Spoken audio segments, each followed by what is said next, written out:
Wenn eine Zeichnung als PDF gedruckt wurde und Sie die Quelldatei nicht haben, können Sie sie mit AresCudo in DWG konvertieren.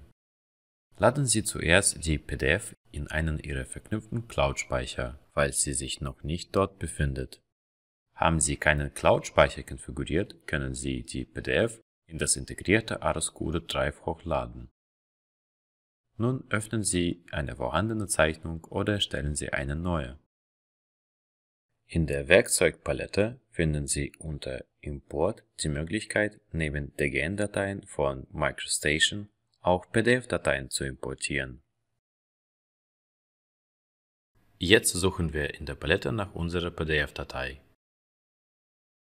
Wenn die PDF-Datei mehrere Blätter enthält, können wir auswählen, welche wir importieren möchten.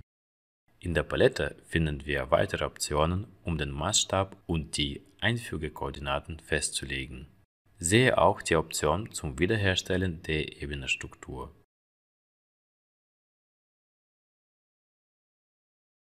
Als nächstes fügen wir die PDF-Datei ein.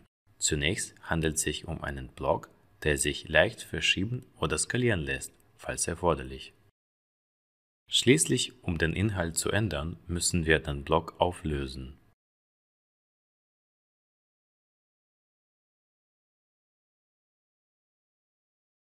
Beachten Sie, dass alle Layer anhand der in der PDF-Datei verfügbaren Informationen neu erstellt wurden. Jetzt können wir jede beliebige Änderung vornehmen, zum Beispiel können wir diesen Teil löschen und in der Zeichnung neu zeichnen.